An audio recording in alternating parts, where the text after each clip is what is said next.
एक बार सभी मिलकर के मेरे साथ पवित्र ओम का उच्चारण करेंगे, क्योंकि ओम परमपिता परमात्मा का मुख्य नाम है।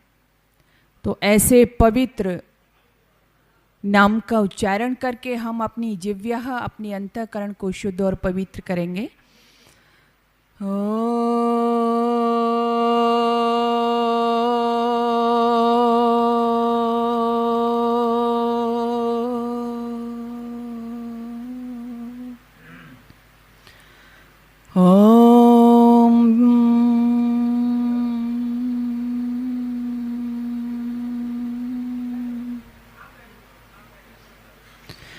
ॐ विश्वानि देव सवितरदुरितानि परासुव यद्भद्रं तन्नयासुव।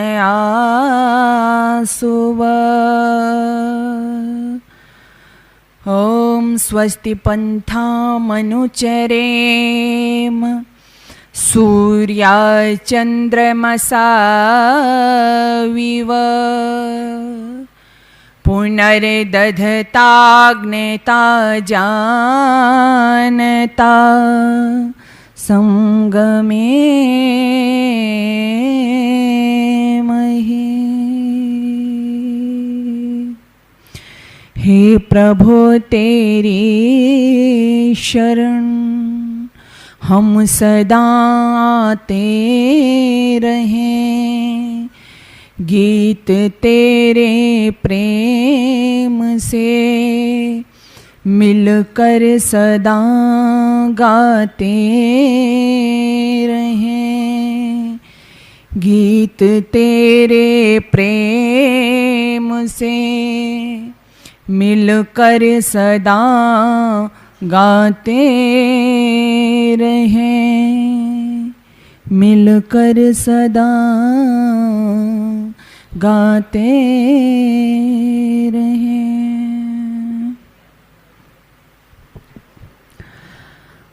आदर और सत्कार के योग्य वेदी पर विराजमान सन्यासी वृंद, आज की सभा की आदरणीय अध्यक्षा महोदया,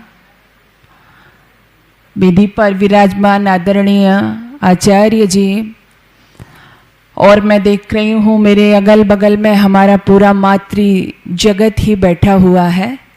हमारी बहुत ही वयोवृद्ध माता जी बैठी हुई हैं और आदरणीय प्रीति सेठी जी, और ये तो मेरी बुआ भी लगती हैं।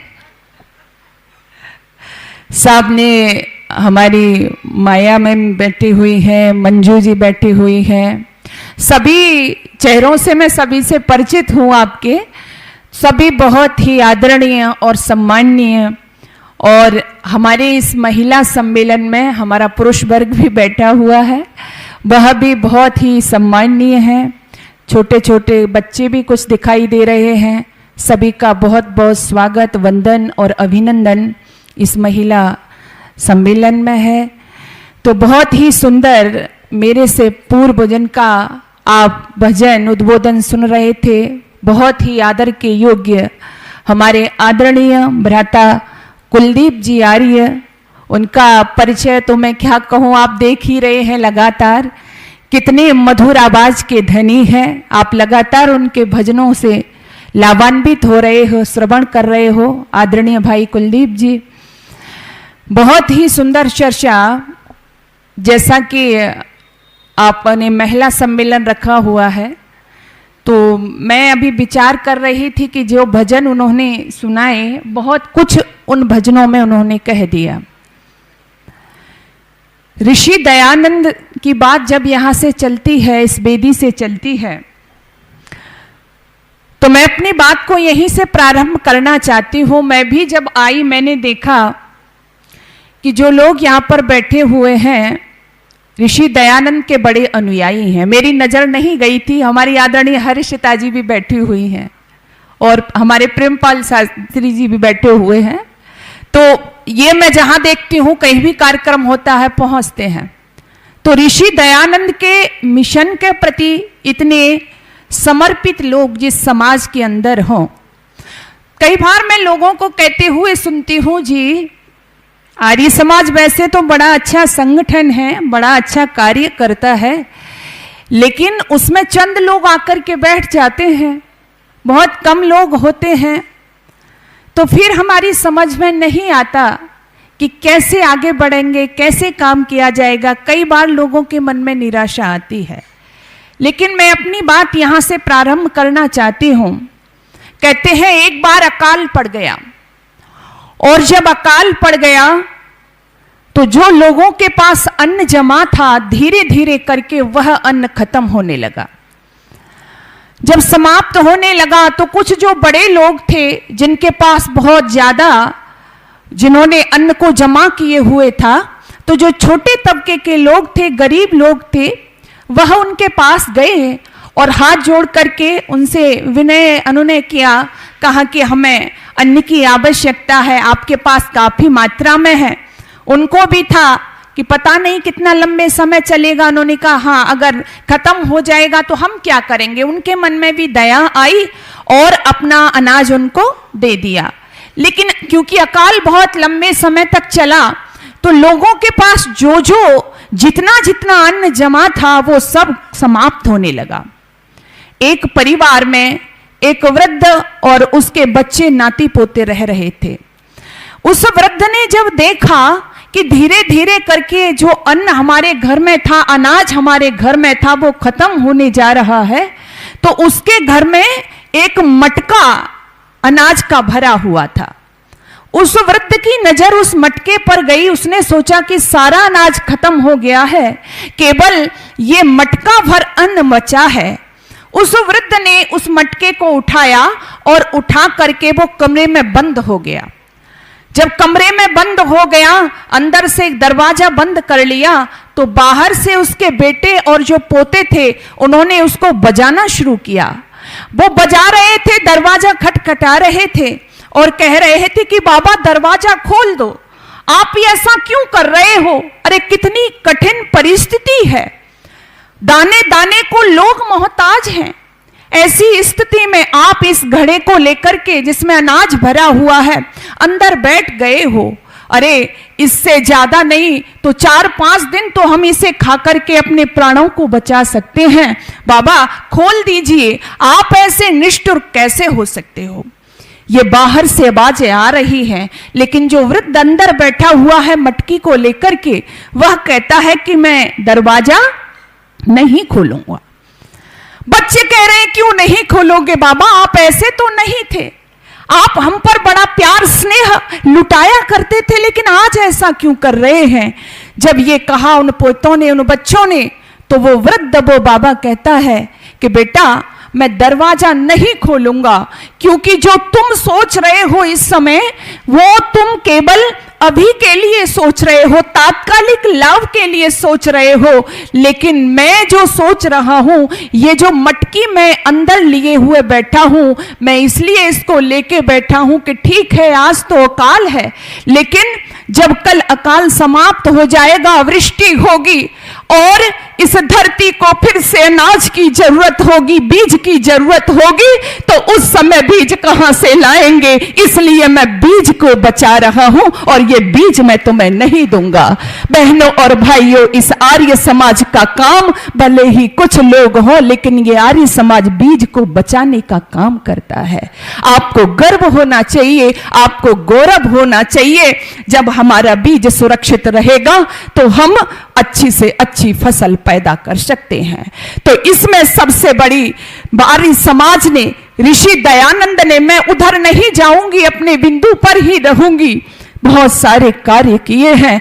लेकिन आज जिस पर हम थोड़ी सी चर्चा करेंगे, हम बात करेंगे, कई बार जब मैं कहती हूँ महिला सम्मेलन, नारी सम्मेलन, मातृशक्ति सम्मेलन होता है, उसमें महिलाएं इकट्ठी होती हैं, तो देवियों आपके दिमाग में क्या आता है? क्या आपको लगता है कि महिला सम्मेलन के नाम पर आपको इकट्ठा करके आपकी शक्ति प्रदर्शन करना है यहां से? नहीं, ऐसा नहीं है। महिला सम्मेलन में जो आप लोग इकट्ठा होती हो, आप लोगों को बुलाया जाता है, इसका मतलब होता है कि आप अपने कर्तव्य के विषय में सोचें, जागरूक हों कि नारी का कर्तव्य क्या है। वो घर के प्रति भी हो सकता है, वो समाज के प्रति भी हो सकता है, वो राष्ट्र के प्रति भी हो सकता है, अपनी संतान के प्रति भी हो सकता है, बड़े बुजुर्गों के प्रति भी हो सकता है। हमारा कर्तव्य क्या है? क्योंकि जो विचार है ना, विचार की शक्ति बड़ी महान है। आप जैसा सोचते हो वैसे बन जाते हो। वेद ने कहा कृतुमय पुरुष, जो पुरुष है वो अपने विचारों का बना हुआ है। अगर आप हर समय नकारात्मक सोच रखते हो तो हमारे जीवन में नेगेटिविटी बढ़ती जाती है। यदि सकारात्मक सोचते हो तो फिर हमें वही एनर्जी मिलती है। तो इसलिए ऋषि दयानंद ने नारी की जो वकालत की, नारी को जो एक नाश्ता दिया या नारी को जो एक सम्मान दिया, उसका किसी से मुकाबला नहीं है। कई बार मुझे अजीब भी लगता है और दुख भी होता है कि आज मेरी माताएं बहनें जो अपने कर्तव्यों को समझकर, जिनको अपने समाज, अपने परिवार, अपने देश के प्रति अपना दायित्व तो समझना चाहिए था, वो कहां आकर के सिमट गई है। वो सिमट गई है कि हम किसी से कम नहीं हैं, और किसी से तो क्या कम नहीं है, पुरुषों से कम नहीं है। यह बात मुझे बार बार बड़ा कचोटती है। कई बार मैं इस पर बहुत विचार करती हूं कि ये मानसिकता हमारे दिमाग में क्यों घर कर गई। नारी ये क्यों सोचने लगी कि मैं किसी से कम नहीं हूं। हाँ, ये मैं मानती हूं, मैंने अध्ययन किया। बीच कालखंड ऐसा रहा मध्य का कि जब माताओं का शोषण हुआ, माताओं पर अत्याचार हुए, मैं मानती हूं, उस बात को नहीं नकार सकती। और यही कारण था कि नारी के अंदर ये विचार आया कि उसके प्रति जो शोषण होता है, यानी गर्भ में ही बेटियों को मार दिया जाता है, या फिर वो पैदा हो गई तो दहेज के नाम पर उसको मार दिया जाता है, या परिवार में उसके साथ अन्याय होता है, ऐसा होता था। और तब उसके दिमाग में ये विचारधारा आई कि मुझे अपने आप को श्रेष्ठ साबित करना है, या मुझे पुरुषों से आगे साबित करना है। मैं मान सकती हूं, लेकिन ये हमें कदापि नहीं भूलना चाहिए देवियों कि हमें तुलना करने की, बराबरी करने की कोई आवश्यकता नहीं है। क्यों नहीं है? क्योंकि हमारी जो सबसे प्रमुख भूमिका है, जिस पर मैं खास चर्चा किया करती हूं, नारी की जो प्रमुख भूमिका है वो मां की भूमिका है।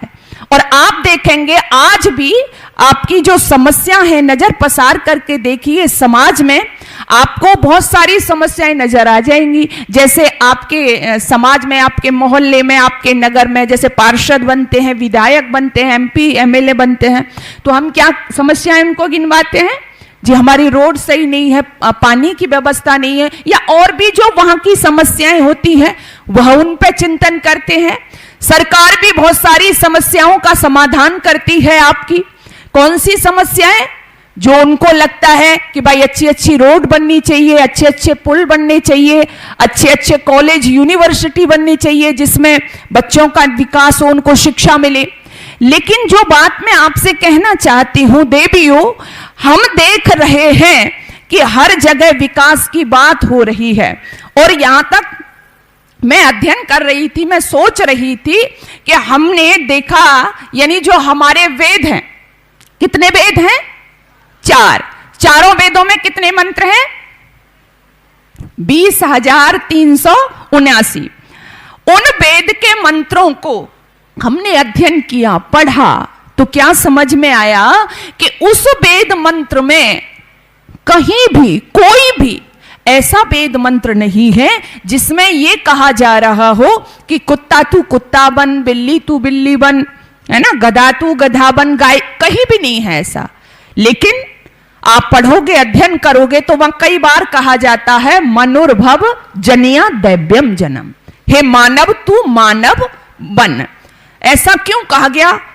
क्यों कहा गया? क्योंकि हम मानव नहीं हैं। मानव का चोला है हमारे पास, लेकिन मानव नहीं है। मानव कब बनेंगे? जब हमारे अंदर मानवता आएगी। इसलिए वेद ने बार बार कहा कि हमारे अंदर मानवता आए, इंसानियत आए, तब हम क्या बनेंगे? श्रेष्ठ क्या बनेंगे? मानव बनेंगे, इंसान बनेंगे। आज यही कमी है। आज हमारी समाज में यही कमी है। आप देख रहे हो ना, मैं जगह जगह देखती हूं। आप मथुरा से आगे आगरा, आप उस रोड पे जाएं, बीच में फरे पड़ता है, वहां पर बकरी संवर्धन केंद्र है। हिसार में जाओ, खच्चर संवर्धन केंद्र है। और भी जगह जगह आपने देखे होंगे कि पशुओं के लिए, गाय के लिए, भैंस के लिए इस तरह से संवर्धन केंद्र बने हुए हैं। लेकिन मनुष्य के लिए कोई है नहीं, क्योंकि हम तो अपने आप को समझ रहे हैं हम तो भाई मनुष्य हैं, उसके लिए नहीं है। यानी जिसके लिए सब होना चाहिए था, ऐसी कोई योजना हमारे पास नहीं है, हमारे राष्ट्र नायकों के पास नहीं है। उनको लगता है अच्छे विद्यालय, यूनिवर्सिटी खोल करके श्रेष्ठ मानव का निर्माण हो जाएगा, मनुष्यता का निर्माण होगा। लेकिन ऐसा नहीं हो रहा आजकल, क्योंकि आपने देखा होगा आज पढ़े लिखे लोग बहुत मिलेंगे आपको पढ़े लिखे लोग मिल जाएंगे। क्यों? क्योंकि आपसे कुछ थोड़ा सा पीछे जाए, स्कूल कॉलेज ज्यादा थे कि आज ज्यादा हैं? आज ज्यादा हैं। यूनिवर्सिटी पहले ज्यादा थी, आज ज्यादा है। लेकिन समाज में हाहाकार पहले ज्यादा मचा था कि आज ज्यादा मचा है? आज ज्यादा मचा हुआ है। क्यों मचा हुआ है? क्योंकि हमारे बच्चे पढ़ रहे हैं, हम उनको पढ़ा रहे हैं। क्यों पढ़ा रहे हैं? कुछ बनाना चाहते हैं। हम चाहते हैं जी डॉक्टर बन जाए, तो वो डॉक्टर बन रहा है। हम चाहते हैं जी मास्टर बन जाए, तो वो मास्टर बन रहा है। हम चाहते हैं इंजीनियर बन जाए, वो इंजीनियर बन रहा है। हम चाहते हैं वो साइंटिस्ट बन जाए, साइंटिस्ट बन रहा है कि नहीं? बन रहा है। लेकिन क्या नहीं बन रहा? मनुष्य नहीं बन रहा। कैसे आपने देखा? क्योंकि हमने डॉक्टर बनाया उसको, क्योंकि हम चाहते थे ना। ये मेरा जो मैं आपसे पूछ रही हूं, ये उस आपके सवाल का जवाब भी है। जो लोग कहते हैं ना जी बच्चे तो हमारे मानते ही नहीं, बच्चे तो हमारे, हम कुछ बनना ही नहीं चाहते। यानी जो हम बनाते हैं तो आप ही चाहते हैं ना, तो डॉक्टर चाहते, डॉक्टर बन रहे हैं बच्चे। लेकिन डॉक्टर बन रहे हैं और अच्छे बन रहे हैं, और इतने अच्छे बन रहे हैं कि पेशेंट के इलाज के साथ साथ चुपके से किस तरह से उसकी किडनी को निकाल करके बेच दिया जाए, पेशेंट को पता भी नहीं चले। इतने अच्छे डॉक्टर। अच्छा, उनके डॉक्टर में कोई कमी है बनने में? बोलो, नहीं है। वो डॉक्टर तो बन रहे हैं, लेकिन पेशेंट की जो किडनी निकाल करके बेच रहे हैं। क्योंकि आपने बचपन से उनको एक ही सिखाया, डॉक्टर बनो तो अच्छा सा पैसा कमाओ तो आप बड़े आदमी हो जाओगे। भाई बड़ा आदमी ही तो बनना है ना। इंजीनियर बनो, इंजीनियर तो वो बनेगा, पुलों का निर्माण भी करेगा। लेकिन वो ऐसे पुल का निर्माण करेगा कि उसको 1-2 महीने बाद ही एक्सीडेंट होंगे, उस पर गाड़ियां गिरेंगी और व्यक्ति मरेगा। क्यों? क्योंकि आपने यही कहा ना, इंजीनियर बनो, पैसे कमाओ। क्योंकि बड़ा आदमी कौन होता है? आपने सिखाया अपने बच्चे को, वो होता है जिसके पास में क्या होता है? पैसा होता है। अब वो बच्चे वही तो कर रहे हैं। अगर हमने उन्हें बड़ा आदमी न बन के बढ़िया आदमी बनना सिखाया होता देवियों, तो आज ये सब घटनाएं नहीं होती। तो ये सब करेगा कौन? मातृशक्ति की ये जो भूमिका होती है, आज जो महिला सम्मेलन है, इसलिए ये मैं भूमिका इसलिए कह रही हूं कि बनाएगा कौन करेगा निर्माण, कौन डालेगा मनुष्यता उसके अंदर? तो सबसे पहला नाम आपके दिमाग में भी आ गया होगा, कौन डालेगा? मां। आप समझी ना? कौन डालेगा? मां। आपको पता है ना, मां। और कैसी मां? मुझे आश्चर्य होता है, इस देश की बहन बेटियां पुरुषों से मुकाबला करने की होड़ में बराबरी स्थान पाना चाहती हैं, लेकिन अपना स्थान देखो वैदिक संस्कृति में। वेद में अनेकों मंत्र हैं, स्त्रिय ब्रह्मा बभूविता। और मैं एक आपसे श्लोक बोलना चाहती हूं जो मनु स्मृति में बताया। मनु जी महाराज कहते हैं, क्या कहते हैं? अपना स्थान देखो, क्या है तुम्हारा स्थान? क्या कहते हैं? उपाध्यायान दशाचार्य आचार्याणाम शतम पिता सहस्रम तु पित्रेण माता गौरवेणा तिरिक्षते। इसका मतलब क्या है? उपाध्यायान दशाचार्य, यानी 10 उपाध्याय और 1 आचार्य। जो भूमिका 10 उपाध्याय से मतलब समझते हैं, जो अध्यापक मास्टर जिनको बोलते हैं, तो उपाध्यायान दशाचार्य, 10 उपाध्याय और 1 आचार्य, उसकी भूमिका ज्यादा है। यानी जितने 10 उपाध्याय मिलके काम करेंगे उतना 1 आचार्य करेगा। उपाध्यायान दशाचार्य आचार्याणाम शतम पिता। और जितने शतम आचार्य यानी 100 आचार्य मिलके काम करेंगे उतना एक पिता काम करेगा। उपाध्यायन दशाचार्य आचार्याणाम सतम पिता सहस्रम तु पित्रेण माता। और सहस्र किसे कहते हैं? हजार को। और हजार पिता जो काम करेंगे वो एक मां का काम होता है। एक मां काम कर देती है। थोड़ा सा गणित लगाओ तो मां की भूमिका कितने अध्यापकों के बराबर हो गई?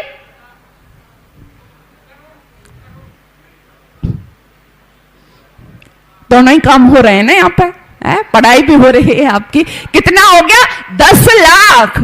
यानी 10 लाख अध्यापक और एक मां। जितनी शिक्षा 10 लाख अध्यापक दे सकते हैं उतनी एक मां शिक्षा देती है। आपका ये गौरव है। बताओ, बराबरी करनी है आपको। आप तो सबसे भारी हैं, आपकी भूमिका तो सबसे बड़ी है। तो इसलिए हमें वो अपनी भूमिका को समझना है। काश हम अपनी उस भूमिका को समझ गई होती तो आज हमारे संसार, इस देश में, आज हमारे समाज में फिर से वही संतानें खेल रही होती जिनके लिए कभी स्वप्न देखा जाता था, कहा जाता था। आज भी कहते हैं ना कि जी राम राज्य में तो बात ही कुछ और थी। राम आ सकते थे इस धरा पर, कृष्ण आ सकते थे इस धरा पर, हनुमान आ सकते थे धरा पर। कब? और आएंगे भी। मैं सत्ता शक्ति नहीं, आएंगे भी। कब? जब मातृ जगत अपनी भूमिका को समझ लेगा, जब मां अपनी भूमिका को समझ लेगी। लेकिन देवियों, हमारी भूमिका गड़बड़ हो गई। लोग कहते हैं, कई बार मेरे पास भी आते हैं, बहन जी कोई उपाय बताओ। बच्चे तो कहना नहीं मानते, बच्चे तो बहुत बिगड़ गए। लेकिन बुरा मत मानियो देवियों, बच्चे नहीं बिगड़े हैं। कौन बिगड़ गए? माता पिता बिगड़ गए हैं। बच्चे नहीं बिगड़े हैं। बच्चे तो आज भी वो सुनना चाहते हैं। बिगड़े कौन है? माता पिता बिगड़े हैं। मैं तो कहा करती हूं, आपकी संतान के दिल में आपका तेजस्वी रूप, तपस्वी रूप प्रतिष्ठित होना चाहिए। जब मां फैशन की कठपुतली बनकर के क्लबों में इठलाएगी तो आपकी संतान के दिमाग में वही आपकी इमेज अंकित हो जाएगी। अगर आपकी बेटियां, अगर आपके बच्चे आपसे पूछते हैं कि मां तुम हनीमून मनाने के लिए कहां गई थी, तो फिर सोचिएगा आपके बच्चे सही दिशा की ओर नहीं जा रहे हैं। हर बच्चे के लिए, हर बेटे के लिए, हर बेटी के लिए आदर्श होने चाहिए थे, आइडियल होनी चाहिए थी उसकी मां, आदर्श होना चाहिए थे उसका पिता, उसका दादा, उसकी दादी। लेकिन आज आपके बच्चे आदर्श कहां खोज रहे हैं? बॉलीवुड के हीरो और हीरोइनों में खोज रहे हैं, क्रिकेटर्स में अपना आदर्श खोज रहे हैं। काश तुमने अपने जीवन को ऐसा बनाया होता, तपस्वी रूप तुम्हारी संतान ने तुम्हारा देखा होता। कौन सा तपस्वी रूप था? माताओं संतान को बनाने के लिए पैदा तो सब कर देते हैं, ध्यान रखना,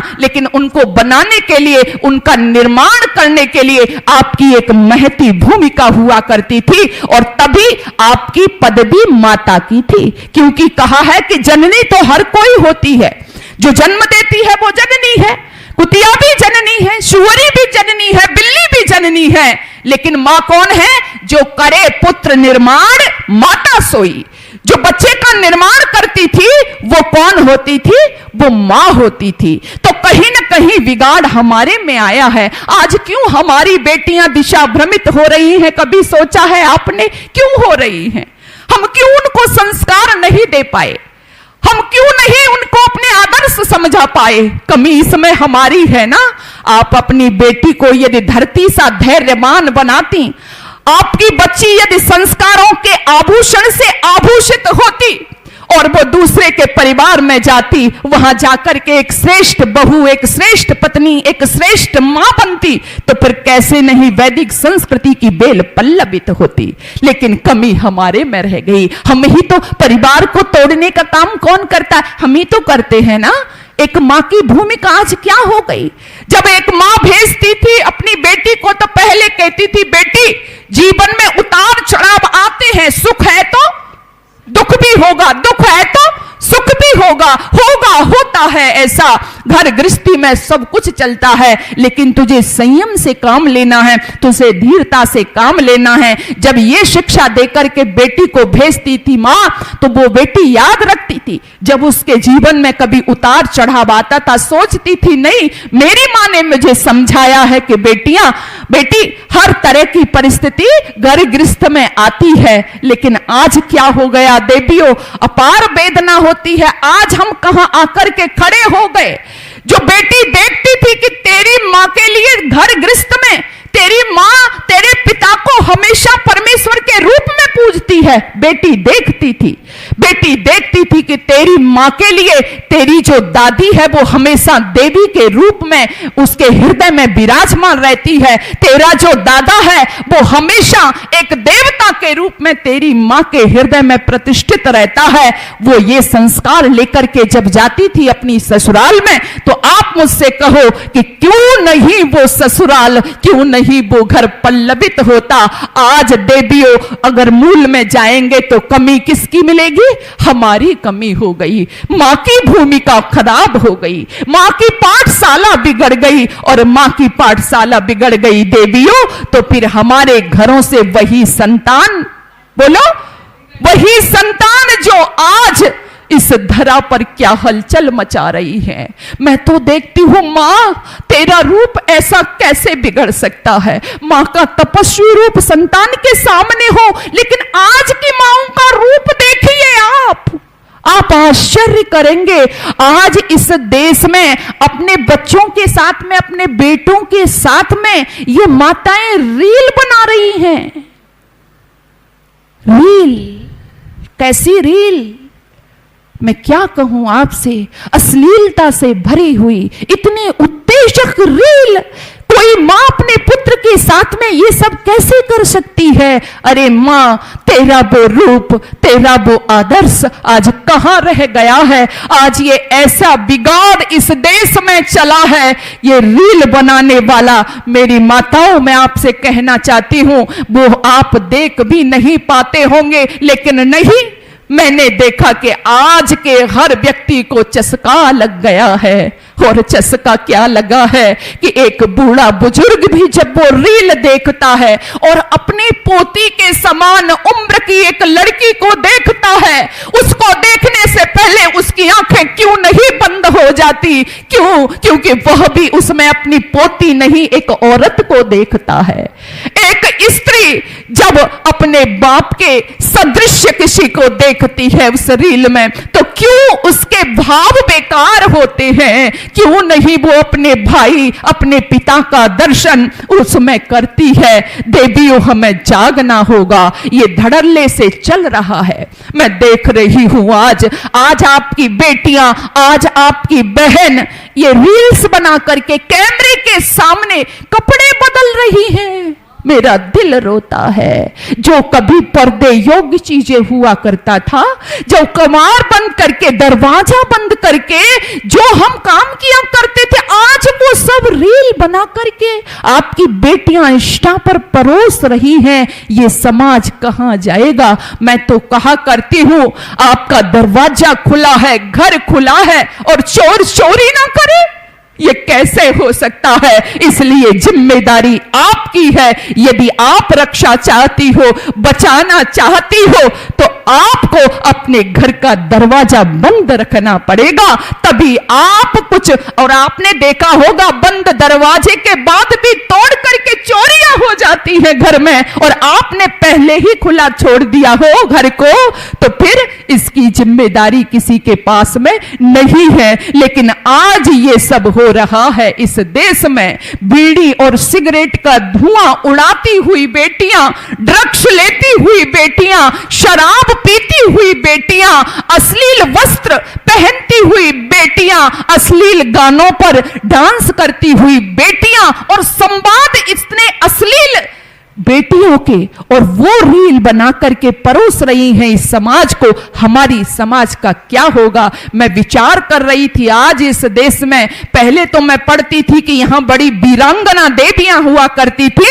लेकिन आज तो रीलांगनाएं हो गई हैं। रीलांगनाएं ही मुझे चारों तरफ नजर आती हैं। कैसे बचाओगी इस समाज को? इसलिए आपका दायित्व बनता है। दायित्व क्या बनता है कि ये जो गंदगी चल रही है, ये जो फूहड़ता आज समाज में चल रही है, इसे क्या है, हमको रोकना होगा। आप निराश मत होइएगा कि हम क्या कर सकते हैं। मैंने कहा ना, आप बहुत कर सकती हो। आपको यहां बुलाया गया है केवल इसलिए नहीं कि आप जाकर के भीड़ बढ़ाओ।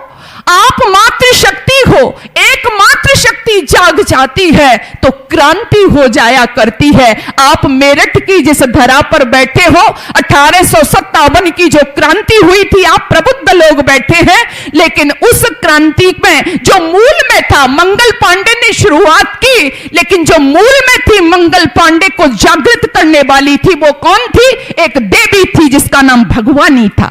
भगवानी नाम की इस देवी ने, उस बहन ने चिंगारी डाली थी मंगल पांडे के जिगर में। तो ये देवियां होती हैं, ये आप कर सकती हो। ऐसा कोई भी कारण नहीं है। यहां पर आप सोचो, आप तो बस इसलिए करती हो बराबरी। अरे पुरुष वो वस्त्र पहन रहा है तो हम भी पहन सकते हैं। देवियों, आपकी शीलता, आपकी लज्जा, आपकी गरिमा, आपके आदर्श अलग हैं, पुरुषों के आदर्श अलग हैं। जब आपको इतना बड़ा सम्मान का पद मिला हुआ है तो आपके जेहन में ये बात आनी ही नहीं चाहिए। समझाइए, संस्कार दीजिए। आज सब गड़बड़ इसलिए हुई है कि संस्कारों की बात मैं फिर वही कहूंगी, बच्चों को छोड़ दो, हम बड़ों को पता नहीं है। जब बड़ों को पता नहीं है तो बच्चों में संस्कार कहां से आएंगे।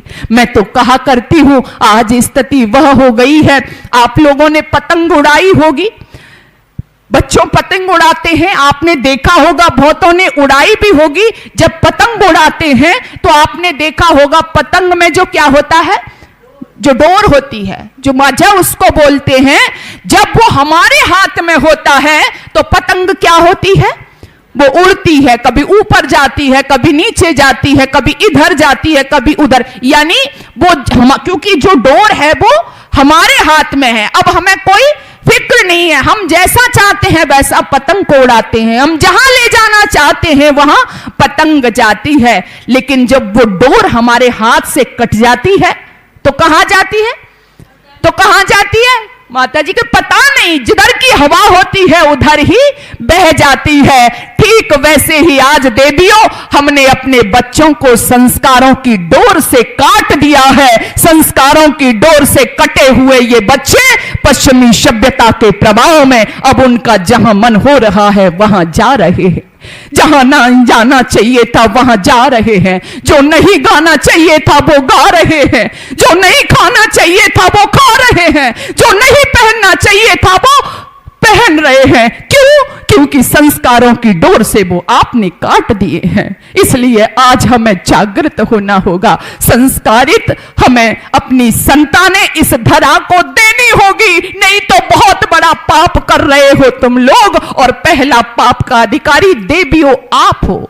ये पाप होता था हमारे यहां पर। यदि रामायण आपने पढ़ी हो तो आपको पता होगा, जिस समय राम को वनवास हो गया और भरत आए, भरत को पता चला, क्या पता चला कि भैया राम को मेरी मां ने वन में भिजवा दिया है। बड़ा दुखी मन है उनका, दुखी मन से मां कौशल्या के पास में आए, हिम्मत नहीं हो रही है मां के पास में कैसे जाऊं, लेकिन पहुंचे, प्रणाम किया, हाथ जोड़े, कहा मां मैं प्रणाम करता हूं आपके चरणों में। और वहां पर वो ये दिखाना चाहते थे, बताना चाहते थे अपनी मां कौशल्या को कि माते, मेरा भैया राम जो वन में गए हैं उसमें मेरा कोई दोष नहीं है। और वहां पर वो बहुत कस्में खाते हैं, कई कस्में खाते हैं।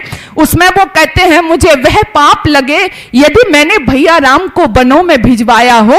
कौन सा पाप लगे? जो बैठी हुई गाय को लात मारने वाले को लगता है। वहां पर वो कहते हैं मुझे वह पाप लगे जो सूर्य निकलने के पश्चात सोने वाले को लगता है। लेकिन जो बात मैं कहना चाहती हूं, उन्होंने एक कसम और खाई। वो कहते हैं मां, यदि मेरी सहमति हो भैया राम को वन में भिजवाने की, तो मुझे वह पाप लगे जो नालायक संतान पैदा करने वाले को लगता है। यानी पाप होता था नालायक संतान पैदा करना इस धरा पर, लेकिन आज मुझे यत्र तत्र सर्वत्र ऐसी ही संतानें विचरण करती हुई नजर आती हैं। क्या होगा समाज का देवियों, इसलिए समय रहते बचा लीजिए। मैं कहती हूं आप राष्ट्र बचाओ, समाज बचाओ, सबसे पहले अपने घरों को बचा लीजिए। आपके घर बच जाएंगे तो फिर समाज भी बच जाएगा, राष्ट्र भी बच जाएगा। बहुत बुरी आंधी, बहुत बड़ा तूफान ये कुविचारों का, ये कुसंस्कारों का हमारे परिवारों में, हमारे समाज में फैला हुआ है। इसको आप रोक दीजिए, जिम्मेदारी आपकी है। कैसे रोकेंगी? एक श्रेष्ठ मां की भूमिका अदा करके। एक श्रेष्ठ मां, मैं इस पर कितना कह सकती हूं आपसे, सारी भूमिकाएं छोटी हैं इसके सामने। जब एक मां मातृत्व के शिखर पर विराजती है तो वो मां इसमें धरा पर से राम कृष्ण हनुमान जैसे शूरवीरों को पैदा करती है, गौतम कपिल कणाद महर्षि जैसे पुत्रों को पैदा करती है, सीता सावित्री अनसुईया पाला घोषा मैत्री गार्गी जैसी विदुषी, लक्ष्मीबाई जैसी वीरांगना देवियों को पैदा करती है। कौन? एक मां। लेकिन आपको मातृत्व के शिखर पर पहुंचना है, अपने बच्चों को सच्चरित्रता से युक्त करना है। आज यही तो हो गया समाज में। शिक्षा का उद्देश्य भी यही था कि सच्चरित्र मानव तैयार करना, लेकिन आज चरित्रता नहीं है इस देश के बच्चों में। जिस चरित्रता के कारण आप पूजे जाते थे पूरी दुनिया पर, आज वो चरित्रता नहीं है। और मैं तो देख रही थी कि मां तेरा हर रूप इतना तपस्वी था, लेकिन आज कैसे हो गया? आज वासना की गंदी नालियों में सिमट करके रह गई तू। आज मैं कहना चाहती हूं आपसे, मुझे याद आ रहा था कि इस देश की नारी तो वो थी। कौन सी थी वो नारी? क्या उसका रूप था कि पतियों को भी सन्मार्ग पर प्रेरित कर दिया। क्यों? क्योंकि उनके अंदर वासना नहीं थी। मैं पढ़ रही थी अभी पिछले दिनों एक पुस्तक में तुलसीदास को, कुछ चीजें मुझे इतनी अच्छी लगी उनकी। तुलसीदास को तुलसीदास किसने बनाया? किसने बनाया? किसने बनाया? पत्नी ने। कौन सी पत्नी थी? रत्ना ने बनाया। मैं पढ़ रही थी तुलसीदास पत्नी के मोह में इतने अंधे हो गए, पत्नी मायके चली गई, है ना, पता है आपको, पीछे पीछे चले गए। बड़ी परिस्थितियां विकराल थी, परिस्थितियां ठीक नहीं थी, आंधी आया हुआ था, बारिश हो रहा था, खैर। लेकिन जब पीछे चले गए, रत्ना ने देखा कि इतनी विकट परिस्थितियां, और पति को सामने देखा। कैसे आ गए पति देव? बोले आ गया, तुमसे दूर रह नहीं पा रहा था इसलिए मैं चला आया। ओह, रत्ना ने देखा इतनी विकट परिस्थितियों में मेरा पति, कोई होती साधारण स्त्री तो फूल करके कुप्पा हो जाती, बड़ा प्यार करता है मेरा पति, है ना, यही होता ना।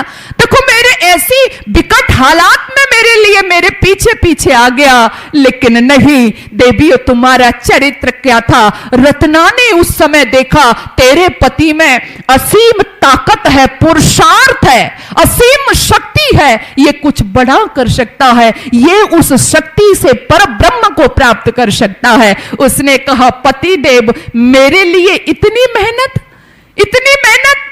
और क्या कहा? अगर इतनी मेहनत उस ईश्वर के लिए करो तो तुम्हारा जीवन बदल जाए। अरे जैसी नियत काम पर वैसी हर पर होए, चले जाओ बैकुंठ को बाहन पकड़े।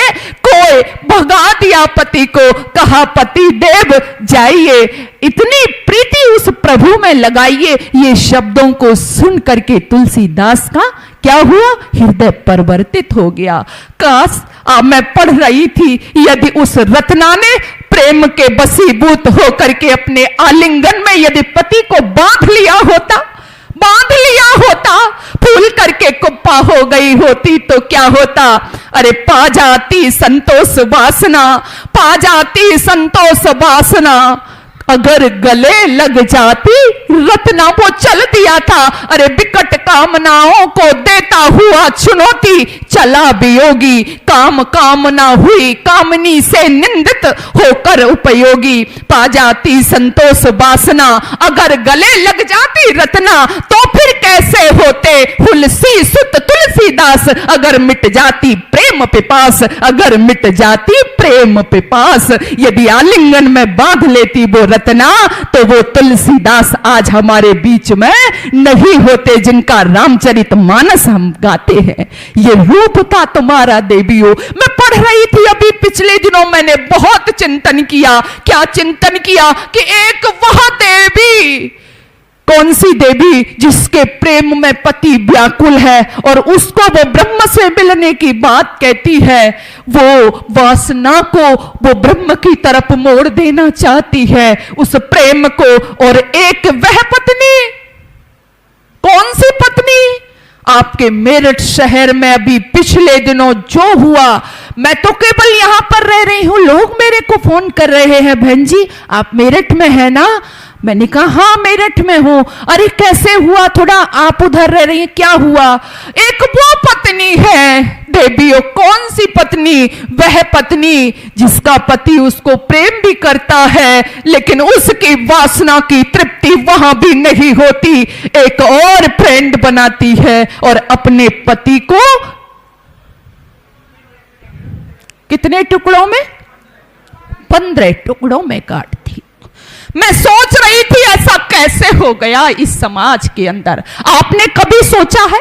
अब से कुछ दिन पहले, बहुत ज्यादा नहीं, आपने देखा होगा कुछ समय पहले जब कोई घटनाएं होती थी तो कैसे होती थी? मार दिया जाता था, या स्त्री पुरुष को मारे या पुरुष, जो भी ज्यादातर घटनाएं तो कैसे होती थी? किसी को मार दिया यानी जहर दे दिया, है ना? जहर दे दिया, गोली मार दी, इस तरह की घटनाएं हुआ करती थी। लेकिन अभी मैं कुछ दिनों से देख रही हूं कि ये घटनाएं कभी 15 टुकड़े किए, कोई 36 टुकड़े करता है, कोई 50 टुकड़े करता है। ऐसा क्यों हो रहा है? हमारे हृदय इतने संवेदना शून्य क्यों हो गए हैं? कभी सोचा है आपने इसका कारण क्या है? जब श्रद्धा के 36 टुकड़े किए गए इस देश में, तो जिसने किए वो आफताब नाम का लड़का, जब उससे पूछा गया कि तुम्हारे दिमाग में ये आइडिया कहां से आया कि इसके 36 टुकड़े किए जाएं, तो वो कहता है, आप पढ़ना, वो कहता है कि मेरी दिमाग में ये जो आइडिया आया वो वेब सीरीज जो चल रही हैं आजकल, उनको देख करके आया। सावधान इंडिया नामक एक जो शो आता है, वो सावधान नहीं करता आपको, उसमें जो तरह तरह की घटनाएं जो आपके माइंड में डाली जाती हैं, उन सब को देख करके आज नए नए तरह की आप देख रहे हो घटनाएं समाज में हो रही हैं। जिम्मेदार, वो कहता है उसे देख करके मेरे दिमाग में आया। अभी पिछले दिनों मैं देख रही थी, फ्रीजर में जमा दिया एक पति को, एक पत्नी ने, किसी ने काट डाला, अंग अंग काट डाले। कहां गई हमारी संवेदनाएं? हम इतने संवेदन शून्य कैसे हो गए? हमारी संवेदनाएं मर जाएंगी तो हम समाज में कैसे रह पाएंगे? और दिन प्रतिदिन कैसे एक पति या एक पत्नी ऐसी घटनाओं को अंजाम कैसे दे सकती है? यहाँ की पत्नी तो समर्पण से युक्त होती थी। मैं मानती हूं कष्ट सहे यहाँ की देवियों ने। मैंने पहले भी कहा था शोषण हुआ था, लेकिन उसमें भी मैंने अपनी दादी, मैंने अपनी नानी से, पुरानी जो हमारे घरों में है, मैंने उनसे सुना है, कष्ट सहे थे उन्होंने भी। उनके जीवन में भी प्रतिकूलताएं आई थी, लेकिन एक ही शिक्षा लेकर के वो आई थी। कौन सी शिक्षा? जिसको चुन लिया उसको चुन लिया, बदली नहीं अल्पायु पर, जो बर लिया सो बर लिया। जिसका वरण कर लिया, क्या कहती थी? क्या कहती थी? जिसको चुन लिया उसको क्या करना है बेटी? उसके साथ निभाना है। और एक नहीं, दो नहीं, बल्कि कितने? 7 जन्म की बात करती थी। अभी पिछले दिनों एक मेरी दादी लगती थी, तो उन्होंने कहा मैं तो गंगा जी पर गई थी, वो बात कर रही थी, मैं सुन रही थी दूर से। मैंने उनसे कहा गंगा जी गई थी आप? बोली हाँ। मैंने कहा क्या किया वहां? बोले स्नान किया मैंने। फिर मैंने कहा अच्छा और? बोली हाँ एक काम और किया था। मैंने कहा क्या किया? बोली बेटी मैं जौ भी लेकर के गई थी, जौ गेहूं वाले जौ जो होते हैं। तो मैंने कहा उसका क्या किया आपने? बोली वो गंगा के किनारे में उन्होंने उनको बो दिया। मैंने इसका क्या मतलब है? बोली इसका मतलब यह है कि मैंने उनको बो करके भगवान से यह प्रार्थना की कि अगले जन्म में तेरा दादा ही मुझे पति रूप में मिले। मैंने कहा वाह रे भारत की स्त्री, अगले जन्म में दादा ही मिले। यहां ऐसी बातें, ऐसा नहीं है उनके जीवन में भी प्रतिकूलताएं आई, लेकिन वो क्या है अब भी उसी पति को मांग रही है। लेकिन आज क्या हो गया? आज तो हम क्या कर रहे हैं? 7 जन्म तो छोड़ दो, आज 7 महीने तक हम उसको नहीं निभा पा रहे हैं। क्या हो गया है समाज में? इसलिए आओ देवियों, ये सब यदि चलता रहेगा तो आप सोचना कि हम आगे बढ़ रहे हैं, लेकिन ऐसा समाज हो जाएगा कि इस समाज में हम रह नहीं पाएंगे। अपने आदर्श स्थापित करो इस समाज में, अपने बच्चों को योग्य बनाओ, अपने बच्चों को संस्कारवान बनाओ। जब ऐसी संतानें आएंगी ना, तब आप देखना अवश्य ही मैं कहा करती हूं, फिर से वही राम राज्य होगा, फिर से वही अच्छी संतानें जब खेलेंगी तो सुख में पूरा स्वर्ग सा संसार हो जाएगा, समाज हो जाएगा। लेकिन इसमें भूमिका आपकी होगी। आपके जीवन में जब तक सादगी रही देवियों, तब तक यहां पर श्रेष्ठ संतानें पैदा होती रही। जब से सादगी छूट गई आपके जीवन में, बनावट आ गई, दिखावट आ गई, तब से आपकी संतानें भी बनावटी पैदा होने लगी। मैंने तो यहां पर पढ़ा था, यहां की देवियां, यहां की बेटियां, उनका जो गहना था, वास्तविक आपको लगता है कि ये जो झुमके, झाले, हार, हमेल, ये आपका गहना था? ये गहना नहीं था। मैं मना नहीं करती, इसको धारण करिएगा, लेकिन वास्तविक गहना क्या था? एक आर्य मां कहती थी, अपनी बेटी से कहती थी कि बेटी, जब उसकी डिमांड करती थी मां मुझे जंजीर चाहिए, मां मुझे अच्छे से मुझे बालियां चाहिए, मुझे बाजूबंद चाहिए, तो मां क्या कहती है कि बेटा तेरा सच्चा गहना क्या है? क्या कहती है? क्या रखा है इन चमकदार, क्या, ध्यान से सुनना, हमारा गहना क्या है? क्या रखा है इन चमकदार कटियों, पटियों और झूमर में? एक मां कह रही है बेटी, क्या रखा है इन चमकदार कटियों, पटियों और झूमर में? यह शीस फूल सिर का सच्चा, सिर झुके बड़ों के आदर में। यह शीस फूल सिर का सच्चा, सिर झुके बड़ों के आदर में। पति धर्म श्रवण हो श्रवणों से, पति धर्म श्रवण हो श्रवणों से। यह श्रवण फूल अति उज्जवल हो, माथे पर तेज की बिंदी हो, आंखों में लाज का कज्जल हो। माथे पर तेज की बिंदी हो, आंखों में लाज का कज्जल हो। शुद्धता नाक की हो बुलाक, दांतों की चौब सफाई हो। जम जाए जितेंद्रियता का रंग, ये गालों की अरुणाई हो। बाजुओं का बाजू बंद यही, बाजुओं में बस तैयारियां हो। अरे बाजुओं का बाजू बंद यही, बाजुओं में बस तैयारियां हो। उंगली के मुदरे और छल्ले, अनगिनती दस्तकारियां हो। मुदरी के उंगली और छल्ले, अनगिनती दस्तकारियां हो। जिन हाथों के प्यारे जेवर, जिन हाथों के प्यारे जेवर, चरखा चक्की सिलबटना है। जिन हाथों के प्यारे जेवर, चरखा चक्की सिलबटना है। क्या चीज भली उनके आगे, हथ फूल छन्न और कंगना है। क्या चीज भली उनके आगे, हथ फूल छन्न और कंगना है। जो हाथ सेव्य बनकर घर के, जो हाथ सेव्य बनकर घर के, घर को रोटियां खिलाते हैं। पौछियां पछेली दस्ताने, उनके आगे शर्माते हैं। कंठी तो यही कंठ की है, बस कंठ में मिसरी घोली हो।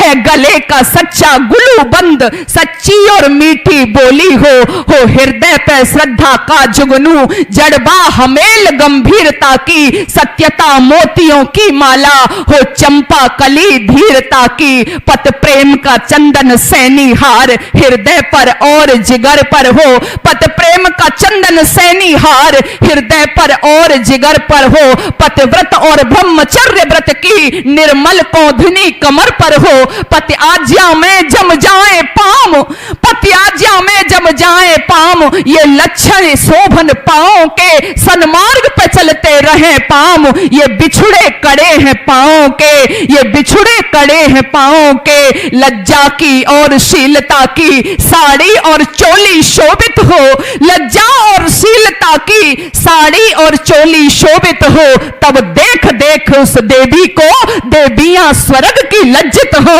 तब देख देख उस देवी को देवियां स्वर्ग की लज्जित हो, तब देख देख उस देवी को देवियां स्वर्ग की लज्जित हो। ये तुम्हारा आभूषण था, ये तुम्हारे आभूषण थे, सच्चे आभूषण, जिनको देवियां धारण करके खुद महान बनती थी और अपनी बेटियों में भी वो महानता देती थी। लेकिन आज एक और नया सिस्टम आया समाज में, मैं वास्तविक जो देख रही हूं वो बात कर रही हूं। एक और खबर चल पड़ी है, मैं देखती हूं कई बार पति पत्नी में इसलिए लड़ाई हो जाती है, क्यों जी? आप तो कोई मुझे सरप्राइज ही नहीं देते, मैं सच बता रही हूं जी, आप तो कोई मुझे गिफ्ट ही नहीं देते। एक बार बड़ा अच्छा एक घर परिवार चल रहा था, उस घर में एक बेटा हुआ।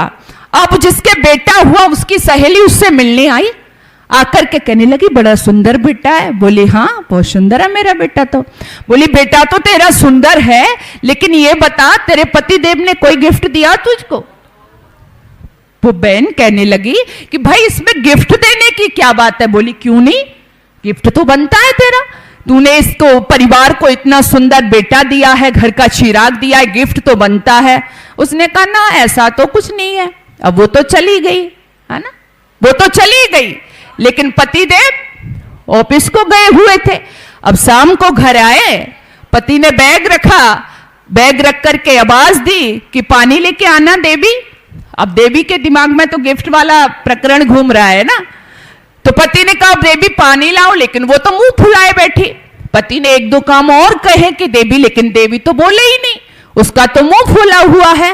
पति देव ने कहा कि देवी हुआ क्या है, कोई बीमारी है, कोई परेशानी है? बोली नहीं, तुम्हें क्या पता होगा कि क्या हुआ है? उसने कहा कि जब बताओगी तभी तो पता लगेगा। बोली ना तुम्हें तो पता ही नहीं रहता, तुम तो कुछ समझते ही नहीं है, तुम्हें तो कभी मेरी फिक्र ही नहीं है। पति ने कहा मैं तो बड़ा अच्छा सुबह छोड़ के गया हूं, ये हो क्या गया? बोले कुछ देवी कहोगी भी, लेकिन देवी तो कुछ कहे ही नहीं। देवी कही ना मैंने बहुत कह दिया, नहीं मेरे तो कोई डर ही नहीं है इस घर में, नहीं मेरे को तो कोई पूछता ही नहीं है। बात इतना बढ़ गई कि दोनों की स्थिति तलाक पर आ गई। किस पर? तलाक पर। किस बात पर? गिफ्ट पर। किसने आग लगाई? सहेली ने। सहेली ने आग लगाई और हंसता खेलता परिवार कहां आ गया? कहां गया? तलाक के लिए खड़ा है। मुझे आश्चर्य होता है, हमारे जो रिश्ते होते हैं, हर एक रिश्ता और खासकर पति पत्नी का रिश्ता, जिसमें विश्वास होता था, जिसमें प्रेम होता था, जिसमें समर्पण होता था, जिसमें सम्मान होता था, आज वो मुझे कहीं दिखाई नहीं देता। आज मैं देख रही हूं हर कोई एक दूसरे से बड़ा बनने में लगा है, हर कोई आज एक दूसरे का सम्मान नहीं है। मैं देख रही हूं सम्मान नहीं, मतलब जबरदस्ती ये अरे होगा, क्यों नहीं होगा? पत्नी ये मानने को तैयार नहीं है कि पति परमेश्वर है, और परमेश्वर जी भी ये मानने को तैयार नहीं है कि ये देवी है। पहले हमारे यहां देवी और देवता ही हुआ करते थे। आप अपनी वैदिक संस्कृति में देखना, आजकल क्या शब्द चल गया? क्या चल गया? वाइफ और हस्बैंड। लेकिन पहले यहां पर क्या कहा जाता? पति पत्नी तो थे ही, लेकिन देवी और देवता। जब हमारे घरों में देवी और देवता थे, तो देवी और देवता दोनों मिलकर के किसको जन्म देते थे? हमारे घरों में कौन आता था? श्रेष्ठ संतानें आती थी। मां थी हमारे घरों में, पिता थे हमारे घरों में, इसलिए श्रेष्ठ संतान आती थी। आज मम्मी हो गई, आज डैडी हो गए, आज हस्बैंड एंड वाइफ है। कोई किसी की कदर करने वाला नहीं है, इसलिए वही संतानें हैं। चौराहे पर खड़े हो जाते हैं लोग, चौराहे पर खड़े हो जाते हैं वो बच्चे, कोई बहन जाती है, कोई बेटी जाती है, फप्तियां कसते हैं, सीटियां मारते हैं, अश्लील हरकतें करते हैं ये बच्चे। क्यों? क्योंकि ये उन्होंने देखा है। कई बार मेरे से कहते हैं जी बहन जी, कोई माता पिता नहीं चाहता कि हमारी संतान ऐसा बने, ऐसे भी मेरे से कहा जाता है। लेकिन मैंने कहा ठीक है, कोई माता पिता नहीं चाहता, लेकिन कब नहीं चाहते? कब नहीं चाहते? जब समय आता है। इन्होंने सीखा कब? बच्चा गर्भ के अंदर है, और ये अब तो साइंटिफिक दावा भी हो गया है, वैज्ञानिक भी मानने लगे हैं कि गर्भ में जब बच्चा होता है, मां जैसा खाती है, मां जैसा देखती है, मां जैसा सुनती है, उसका प्रभाव किस पर पड़ता है? बच्चे पर पड़ता है। मानने लगे हैं लोग। तो मां क्या कर रही है? इसलिए आपने पहले देखा होगा मां क्या करती थी, बड़ा संयम रखती थी अपने जीवन में। बच्चा है गर्भ में, अच्छी अच्छी पुस्तकें पढ़ती थी, वेद पढ़ती थी, दर्शन पढ़ती थी, उपनिषद पढ़ती थी, अच्छा अच्छा खाती थी। और आजकल क्या है आप सभी जानते हैं, क्या हो गया?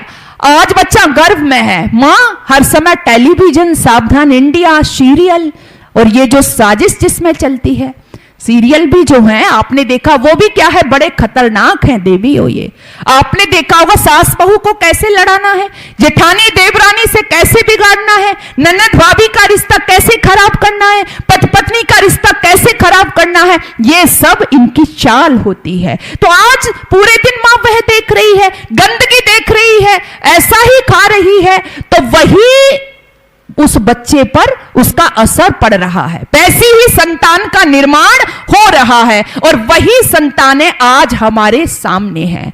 तो सबसे पहले मैं फिर वही लौट कर आती हूं और कहना चाहती हूं, देवियों बहुत देर हो जाएगी। मैं कहा करती हूं अक्सर, आप में सबसे अलग कोई चीज है तो वो मां है।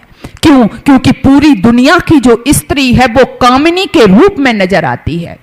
कामिनी के रूप में पूरी दुनिया की स्त्री की भूमिका है, और हमारे देश की स्त्री की भूमिका है जो वो मां की भूमिका है। और मां की भूमिका, श्रेष्ठ मां की भूमिका क्या होती है आप देख सकते हो। अभी भाई भी जिक्र कर रहे थे कैसी मां ने तैयार किए थे छाबा, वो छाबा जो मर मिटा, 40 दिनों तक उसने कष्ट सहे, उसकी आंखें फोड़ दी गई, उसको यातनाएं दी गई, लेकिन वो झुका नहीं, लेकिन वो रुका नहीं। किसने पैदा किया था? श्रेष्ठ मां ने तैयार किया था। किसने पैदा किया था? तेजस्वी मां ने तैयार किया था, जो मिट गए धर्म की खातिर, लड़ गए, मर गए, लेकिन झुके नहीं। ये कहां से आता था इनमें जज्बा? ये मां ने दिया था उनको, ये पिताओं ने दिया था उनको। लेकिन आज जरा विचार करो, अगर आप पर कोई आपत्ति आ गई तो आपके ये छौने, इसलिए मैं कहती हूं छौने नहीं, छाबे पैदा करो। आज समाज को आवश्यकता है ऐसे बच्चे। मैं कहा करती हूं प्यार दो उनको, सम्मान दो उनको, लेकिन देशभक्ति की आग भी उनके दिलों में डालो, ताकि वो समय आने पर समझ सके क्यों झूल गए भगत सिंह फांसी, क्यों चढ़ गए राजगुरु और सुखदेव फांसी के तख्ते पर, क्यों सुभाष चंद्र बोस का बलिदान हो गया, क्यों झांसी की रानी लक्ष्मीबाई लड़ मिटी। बताओ ना अपने बच्चों को। मैं तो कहती हूं देवियों, पहले तुम पढ़ो अपना इतिहास, फिर अपने बच्चों को बताओ। मैं कहा करती हूं, आज जब मैं पेपर पढ़ती हूं, आज जब मैं कोई फोन उठाती हूं, अरे उस प्रेमिका ने ऐसा किया, वो प्रेमी प्रेमिका ऐसे हो गए। ओह, बड़ी शौक चली है इस देश की बेटियों को प्रेमिका बनने की। माताओं, मैं खुले मंच से कह रही हूं, तुम अपनी बेटियों को प्रेमिका बनाओ, बनाओ प्रेमिका अपनी बेटियों को, लेकिन कैसी प्रेमिका बनाओ? हाड़ी रानी जैसी प्रेमिका बनाओ अपनी बेटियों को। वो हाड़ी रानी, कौन सी हाड़ी रानी? अपने सिर को काट करके पति को भेज दिया। क्यों? क्योंकि मेरा पति मेरे मोह में उलझा रहा, तो वो अपने कर्तव्य का पालन नहीं कर सकता, विमुख हो जाएगा। दे दिया था। ऐसी प्रेमिका बनाओ अपनी बेटियों को। पत्नी बनाना है तो बनाइए पद्मिनी जैसी, थी, वह देवी जो स्वयं ही नहीं बल्कि 16,000 देवियों को लेकर के इसलिए बैठ गई चिता में, ताकि मेरा जो शरीर है मरने के बाद भी विधर्मियों के हाथ न लगने पाए। ऐसी पत्नी बनाओ, मां बनाना है आपको अपनी बेटियों को, तो जीजाबाई जैसी मां बनाइए। पलक झपकते शिवाजी से सिंहगढ़ को अपने अधीन करवा लिया था। यदि आपको ग्रस्त बनाना है तो जानकी जैसी बनाइए। यदि आपको भाभी बनाना है अपनी बेटियों को तो दुर्गा भाभी जैसी बनाइए, जिसने राजगुरु सुखदेव और भगत सिंह की भरपूर मदद की थी। किसने मना किया है? मैं तो कहती हूं बेटियां आपकी प्रीत में हाड़ी बने और ग्रस्त में बने जानकी। अरे प्रीत में हाड़ी बने और ग्रस्त में बने जानकी। लक्ष्मी जैसे सर काटें जब बात हो सम्मान की, लक्ष्मी जैसे सर काटें जब बात हो सम्मान की। लक्ष्मी जैसे सर काटें, पति को 15 टुकड़ों में नहीं काटें। पति को नहीं काटना है, सास को नहीं काटना है, ससुर को नहीं काटना है। लक्ष्मी जैसे सिर काटें। गलत अर्थ में मत लेना इसको। कई बार जब सास के सामने तनती हो ना, आप नहीं जो आधुनिक जो आज हमारी बहू है, कई बार जब खड़ी होती है ना तो क्या कहती है? खूब लड़ी मर्दानी मैं भी, खूब लड़ी मर्दानी मैं भी, झांसी वाली रानी। सास के लिए झांसी वाली रानी नहीं हो। मुंडे काट दिए थे झांसी की रानी ने। वो ऐसी बेटी थी जो अपने मायके से सीख के आई और पति कुल में भी निभाया, अपना घर भी चलाया, अपने बेटे को कमर से बांधा और दुश्मन के छक्के छुड़ा दिए। वो वीरता भरी थी उस बेटी में। घर के लिए लक्ष्मीबाई नहीं बनना है। सुनाइए अपनी बेटियों को। आपने सुनाया कभी? अगर सुनाते तो मुझे लगता है कि शायद ये दुर्दशा आज हमारे समाज में हमारे बच्चों की न रह रही होती। कमी तो हम करते हैं ना। मैं कई बार सोचती हूं, कई बार देखती हूं, वृद्धाश्रम भरे पड़े हैं, बड़े अच्छे अच्छे घरों के बच्चे, जिनके बड़े बड़े अधिकारी अफसर हैं, उनके माता पिता वृद्धाश्रम में हैं। ऐसा क्यों हो रहा है? भाई शिक्षा तो उनको दी ना, पढ़ाया तो उन्होंने उनको, लेकिन फिर भी वृद्धाश्रम में छोड़ दिए। क्यों छोड़ दिए? क्योंकि देवियों फिर हमें मूल में लौटना होगा कि जिस समय उनका निर्माण करने चाहिए था उस समय वह व्यस्त थे, और आज जब उनको जरूरत पड़ी तो बच्चे व्यस्त हैं। काश उस समय उनको समय दिया होता तो शायद ये स्थिति नहीं होती, क्योंकि बच्चे आपके अनुसरण से सीखते हैं। कई बार मेरे पास बहन लेकर के आएंगी बच्चों को, कहेंगी बहन जी थोड़ा सा उपदेश कर दो इसको। क्या? इसको उपदेश कर दो। मैं कहा करती हूं देश की देवियों, बच्चे कभी उपदेश की भाषा नहीं सीखते। उपदेश की भाषा से उनको नहीं सुधारा जा सकता। बच्चे हमारे आचरण से सीखते हैं, बच्चे हमारे व्यवहार से सीखते हैं। माँ का बोलना, पहनना, उठना, खाना, पीना जैसा होता है आपके बच्चे पर वो छाप छोड़ता है, आपके बच्चे के दिमाग पर वो अंकित होता है। हमारा जो आप बच्चे से जो करवाना चाहते हो उसको पहले करना शुरू कर दीजिए। आप चाहते हो आपके बच्चे के दिल में वो अतिथि के प्रति भाव आए, वो आदर करे। क्या करना होगा आपको? आप अतिथियों की सेवा करो। आपके घर में अतिथि आते हैं, आप उनकी सेवा करो ना। अतिथि घर में आए, फोन बजा, अतिथि आने वाले हैं। फोन बजा, आपकी कोई ननद आने वाली है, आपने क्या कहा? फोन तो रख दिया, आ रही है, मना तो नहीं करोगी ना? क्यों? कर देंगे क्या? नहीं करेंगे। लेकिन फोन रखा, अब क्या बड़बड़ बड़बड़? हंसी आ रही है माताओं को, है ना? कुछ ऐसा ही चलता है क्या? तो बड़बड़ शुरू हो जाती है। मतलब खासकर जो घरों में हो रहा है, या किसी व्यक्ति विशेष की बात नहीं है, तो जब बड़बड़ क्या, अरे अपना तो बेडरूम एक ही है, वो अतिथि आ रहे, कहां रोकेंगे, कैसे उसको रखेंगे? अब जो आपका बच्चा है वह सब देख रहा है, वो सब देख रहा है। अगर आपने जैसे ही आपको पता चला कि अतिथि आने वाला है और आपने क्या किया? आपने कहा उसका, आपने स्वागत के लिए तैयारी शुरू कर दी। आपने कहा अतिथि देवो भव, अतिथि तो देवता होता है ना? तो आपके बच्चे के दिमाग में भी वही आया कि नहीं आया? आपके बच्चे के दिमाग में भी वही आया। अब आपको कहने की जरूरत नहीं पड़ेगी कि आप अतिथि का आदर करो, सेवा करो, क्योंकि वो समझ गया। अगर आप अपने घर में अपने बड़ों का सम्मान करती हो, जब आप वयोवृद्ध होएंगी तब आपकी संतान आपकी सेवा करेगी। क्यों? क्योंकि उसने देखा है, उसको पता है कि दादी की सेवा मेरी माँ ने की है, उसने देखा है बाबा की सेवा मेरे माँ ने की है, मेरे पिता ने की है। लेकिन वो देख कुछ और रहा है देवियों, तो आप कैसे फिर कल्पना में सोच सकती हो कि आपकी सेवा होगी। एक बार एक बच्चा अपनी दादी के पास आया और आकर के कहता है, दादी तू कब मरेगी? क्या कहता है? दादी ने कहा, नास मारे, मैं तो तुझे खिलाती हूं, पिलाती हूं, अपने पास रखती हूं। भाई दादी को बड़े प्यारे होते हैं, कहते हैं ना मूल से ज्यादा क्या कहते, ब्याज प्यारी होती है। तो दादी ने कहा कि तू ऐसा क्यों कह रहा है, मैं कि तो तुझे बड़ा प्यार करती हूं। तो बोला मैं थोड़ी कह रहा हूं। दादी ने कहा फिर कि मेरी माँ रोज कहती है पिताजी से। बोले क्या कहती है? कि मेरी माँ कहती है कि ये तुम्हारी माँ कब मरेगी, कब मरेगी। तो बोली दादी ने कहा कि ऐसा क्यों कहती है? तो बोला इसलिए कहती है, मेरी माँ कहती है कि जब तुम्हारी माँ मर जाएगी मेरे पिताजी से, तो तुम्हारी माँ जिस कमरे में रहती है ना, वो कमरा हम 5,000 रुपए में रेंट पर दे देंगे, किराए पर दे देंगे, इसलिए मेरी माँ पूछती है। अब जरा विचार करो, ये बातें हंसाने के लिए नहीं है, इसमें कितनी गहराई छुपी हुई है। आज 5,000 रुपए के लिए आप ये देख रहे हो कि मां कब मरेगी, आपकी सास कब मरेगी, लेकिन वही कमरा आपका बच्चा कितने में देगा? तब तक तो 10,000 हो जाएगा ना। तो फिर वो बच्चा भी इंतजार करेगा, उसकी बहू भी इंतजार करेगी, क्योंकि जैसे को तैसा, जैसा बोओगे वैसा काटोगे। और आर्य समाज का, वैदिक धर्म का तो ये सिद्धांत है कि जो जैसा करता है, पक्तारम पक्व पुनराविशति, उसको वैसा भोगना।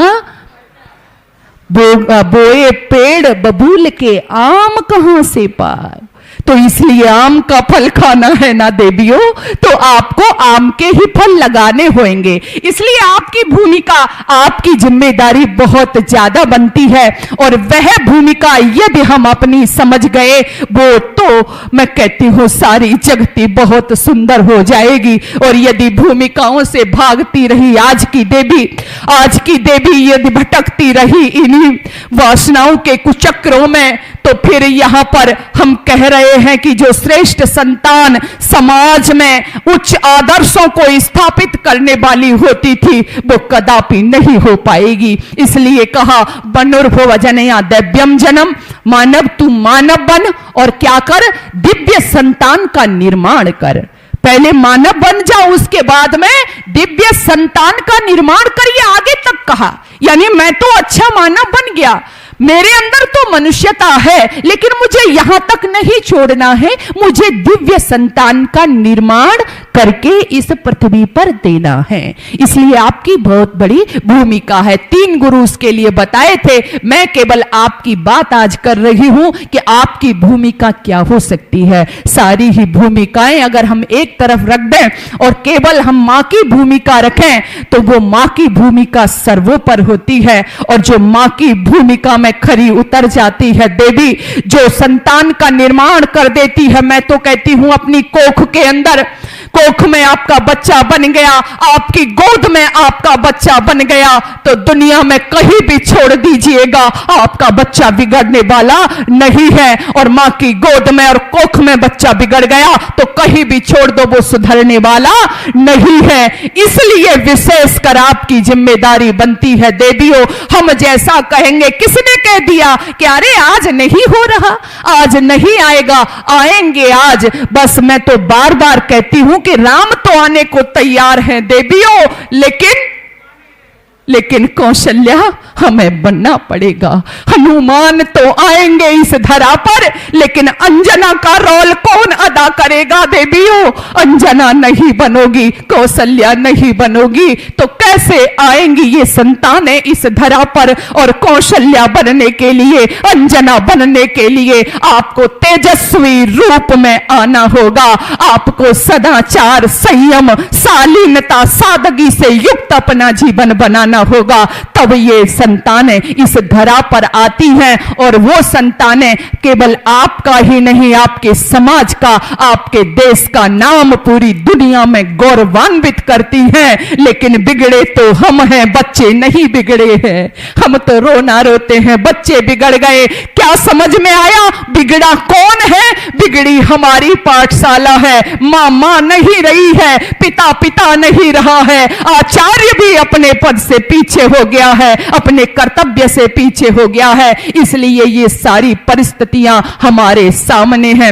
ऋषि दयानंद ने यही तो कहा था कि वह बच्चा श्रेष्ठ बन जाता है। कौन सा बच्चा?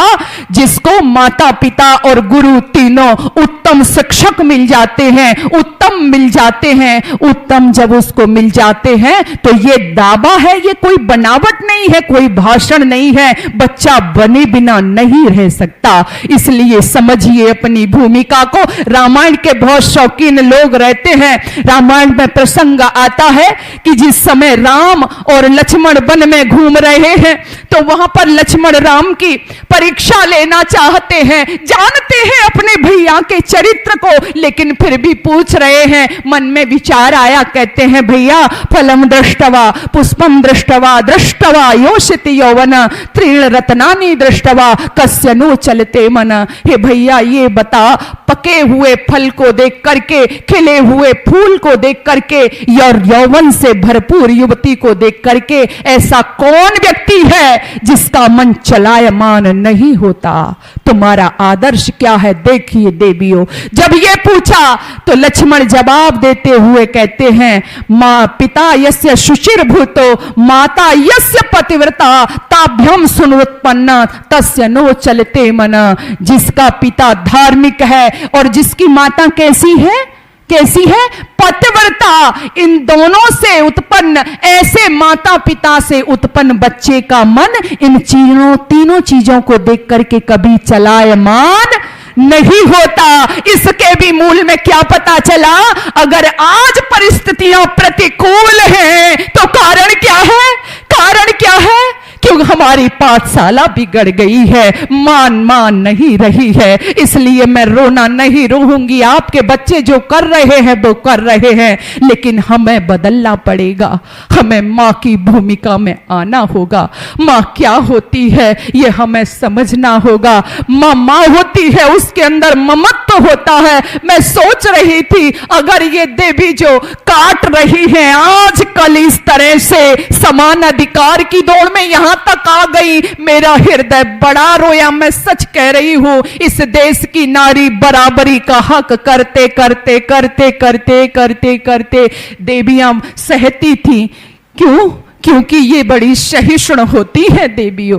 ये संतोषी भी है, ये दुर्गा भी है। सारे रूप आजकल नवरात्रियां चल रही हैं, देखा सब आपके सम्मान का ही रूप है ये। लेकिन उस देश की नारी यहां पर यदि वो कत्ल कर दे, वो टुकड़ों में काटने लगी, तो धरती मुझे लग रहा है ये क्या होगा, इसका कंपन होगा, डोलेगी। यदि इस समाज में ऐसा होगा तो तुम्हारा मातृत्व, तुम तो वेदना संवेदनाओं से भरी हुई थी, तुम तो ममत्व से भरी हुई थी। तुम्हारा ममत्व कैसे रूखा हो गया है, तुम्हारी संवेदनाएं कैसे मर गई हैं। इसलिए जागिए, मैं आपसे कह रही हूं। और मैंने जैसा शुरू में बैठते ही कहा था, इसके लिए हमें बहुत फौज इकट्ठा करने की जरूरत नहीं है।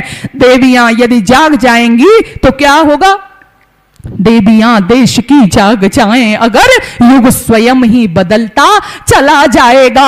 पत्नियां सादगी साध जाएं अगर, बहुत देर से चर्चा जिसकी मैं कर रही हूं, पत्नियां सादगी साध जाएं अगर, हर पति ही बदलता चला जाएगा। हर पति ही बदलता चला जाएगा। हर पति ही बदलता चला जाएगा। हमारी भूमिका, हम बहुत महान हैं। मैं बड़ी यहाँ से गर्व के साथ में कह रही हूँ, स्त्री होने में मुझे कोई संकोच नहीं, मुझे कोई दुख नहीं, मुझे बराबरी भी नहीं करनी। क्यों? क्योंकि मदालसा जिसने पुत्रों का निर्माण किया वो स्त्री ही तो थी ना।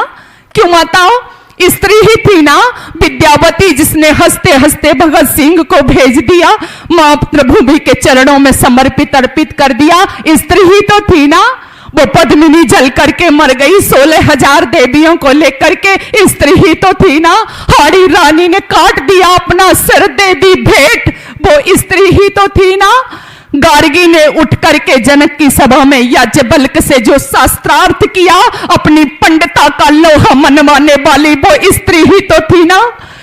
बीज गणित को जन्म देने वाली लीलावती स्त्री ही तो थी ना। अपने सगे पुत्र का बलिदान करने वाली, क्योंकि जरूरत थी देश को, और उदय सिंह को बचाने वाली पन्नाधाय स्त्री ही तो थी ना।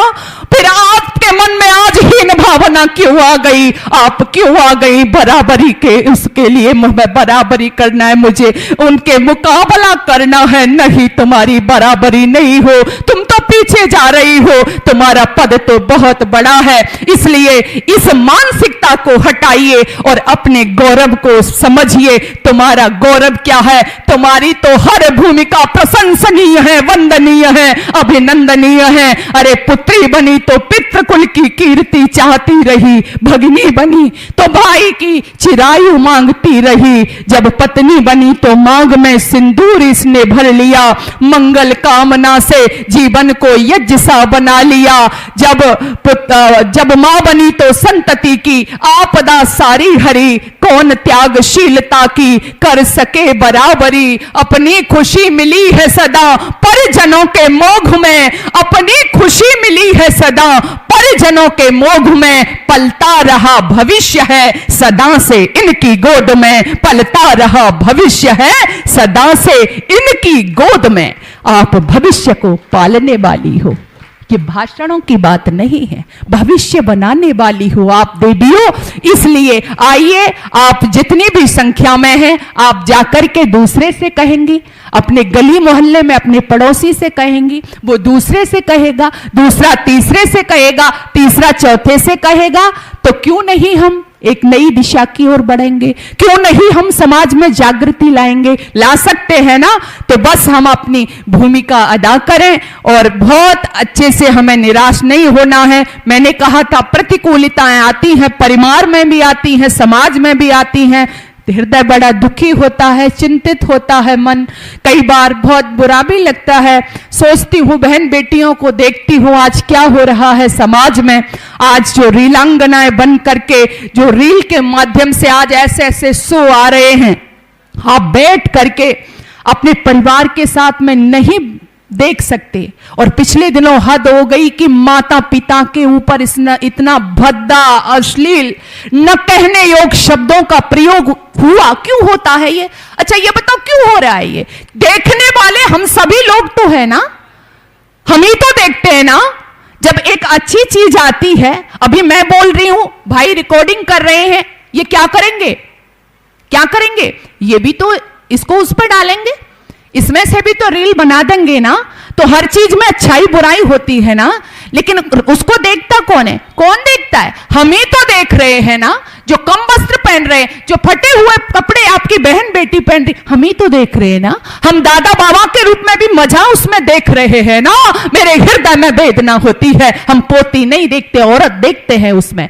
हम इतनी जो गंदगी समाज में जो लोग फैला रहे हैं, हम क्यों नहीं उनका बहिष्कार करते? और ये बहिष्कार में आपको कोई गाली नहीं देना, कहीं विरोध प्रदर्शन नहीं करना, वो आपके हाथ में एक छोटा सा जो क्या कहूं मैं उसको, जो है तो छोटा, लेकिन उसने बहुत बड़ा काम कर रखा है ना।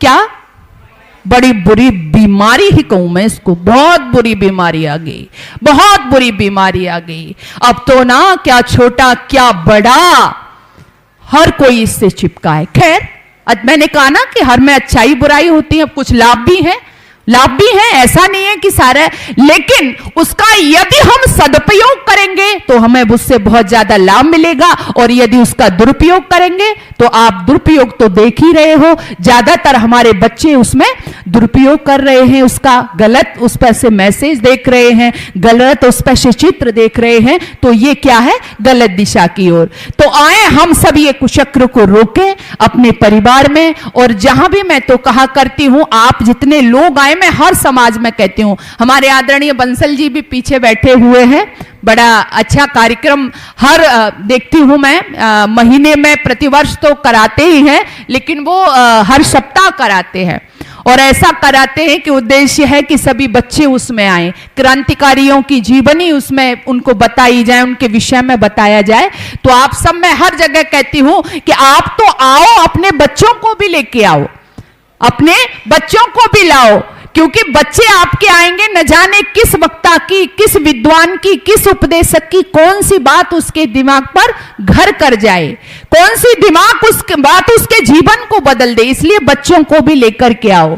आज तो नहीं लाओगे, लेकिन जब आप पर आफत आएगी ना, कौन सी आफत जो आजकल आ रही है, तब मुझे नरेश जी की 2 लाइनें याद आ रही हैं, अपने बच्चों को यदि सत्संग में लाया होता, तब गाओगे, अपने बच्चों को यदि सत्संग में लाया होता तो कितना अच्छा होता, तो कितना अच्छा होता, तो कितना अच्छा होता, लेकिन तब फिर कुछ होने वाला नहीं है। इसलिए समय रहते आइए, अपने बच्चों को धार्मिक कार्यक्रमों में लाइए, सत्संग में लेकर के आइए, वो अपनी धर्म, अपनी संस्कृति, अपने महापुरुषों के प्रति जाने। लेकिन हम यदि नहीं लाते हैं तो जिम्मेदार हम ही हैं।